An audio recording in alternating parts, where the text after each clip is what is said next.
Assalamualaikum warahmatullahi wabarakatuh.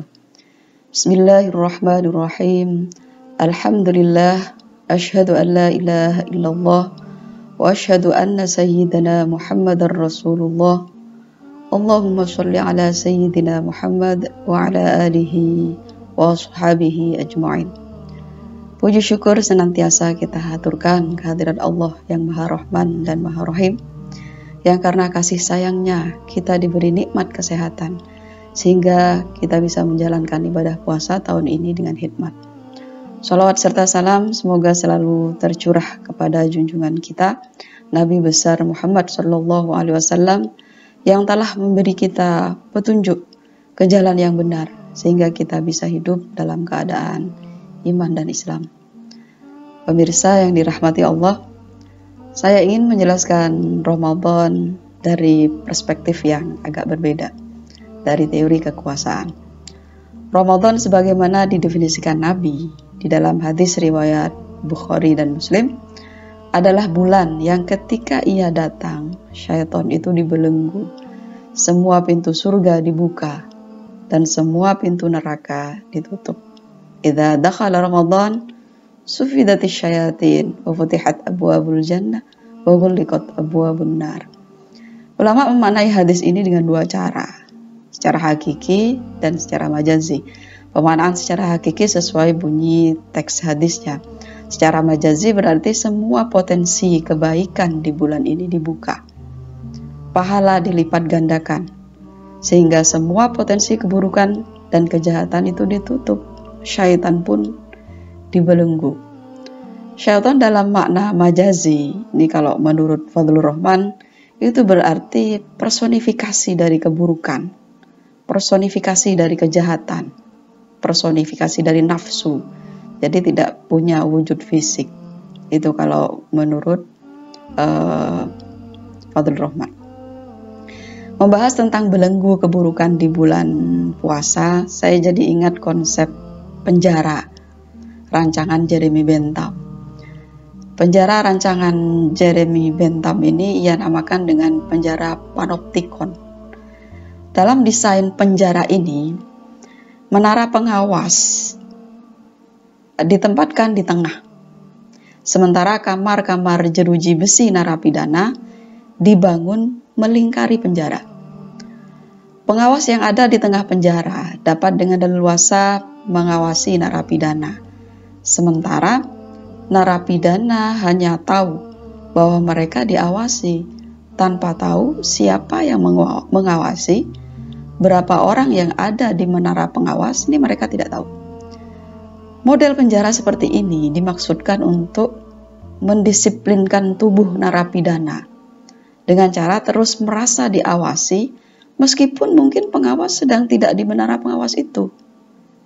Karena narapidanya tidak tahu siapa dan berapa orang atau ada tidaknya pengawas di menara pengawas itu.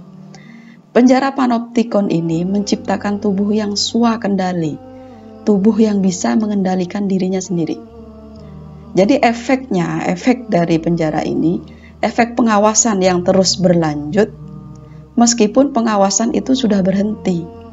Jadi meskipun tidak ada pengawas di menara pengawas itu, tapi efek merasa diawasi dalam diri narapidana itu terus berlanjut, sehingga ini menjadi sangat efektif ya penjara seperti ini tanpa harus mengawasi narapidana secara terus-menerus. Ma'asyiral muslimin rahimakumullah, konsep penjara panoptikon ini kemudian menginspirasi Michel Foucault untuk menggagas satu konsep kekuasaan yang itu berbeda dari definisi kekuasaan yang biasa kita pahami. Kekuasaan yang kita pahami selama ini efeknya bisa berupa pemaksaan, intimidasi, perampasan. Jadi kekuasaan itu efeknya selalu bersifat negatif. Tetapi bagi Foucault, kekuasaan yang efektif justru tidak menakutkan, tidak selalu bersifat negatif, tetapi juga bersifat positif dan produktif. Ini bedanya. Kekuasaan seperti ini bekerja secara halus melalui pengetahuan. Cara kerjanya memang melalui pengetahuan. Karena setiap tindakan yang kita ambil berdasarkan pada pengetahuan yang kita miliki. kecuali tindakan spontan. Maka tidak satu pun dari kita bisa melepaskan diri dari kekuasaan dalam konsep Michel Foucault ini.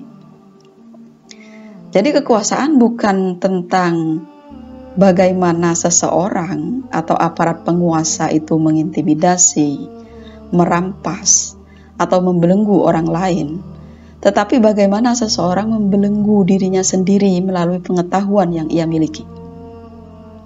Contoh misalnya ya, seorang istri yang selalu diberitahu suaminya bahwa menerima dipoligami itu akan membuat dia masuk surga misalnya. Dijejali terus setiap hari. Pengetahuan ini akhirnya akan diinternalisasikan ke dalam kesadaran subjektif istri itu. Dan ia akan dengan rela dipoligami karena menginginkan surga ini. Bahkan efek yang lebih parah, dia mungkin akan mencarikan istri yang pas untuk suaminya. Jadi sampai seperti ini kekuasaan yang bekerja melalui pengetahuan itu.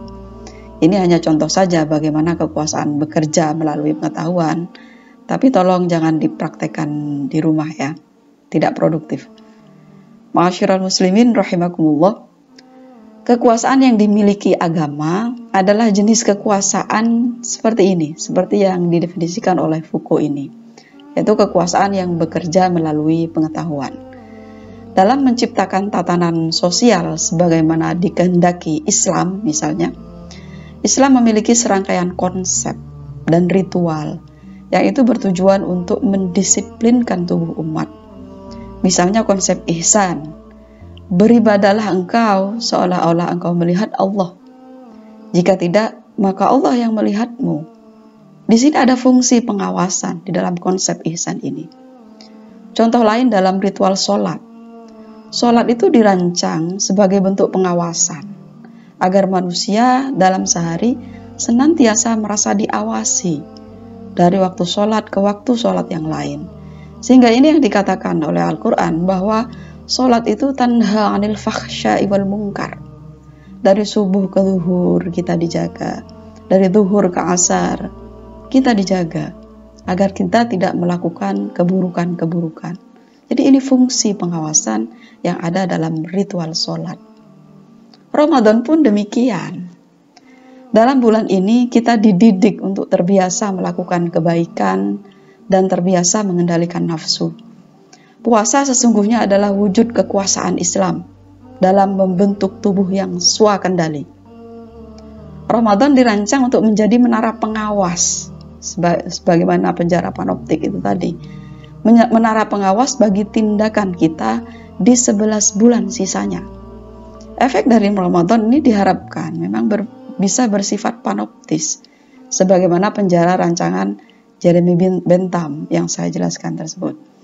Meski pengawasan berhenti, tetapi efek dari pengawasan itu terus berlanjut. Meski Ramadan telah berlalu, tetapi efek spirit dari Ramadan harus terus hidup, mendisiplinkan tubuh dan jiwa kita di bulan-bulan sisanya. Akhirul kalam, selamat menunaikan ibadah puasa. Mari pastikan Ramadan kita adalah Ramadan yang panoptik, Ramadan yang punya efek pendisiplinan, bahkan hingga kita bertemu Ramadan kembali. Terima kasih. Mohon maaf apabila ada yang tidak berkenan. Assalamualaikum warahmatullahi wabarakatuh.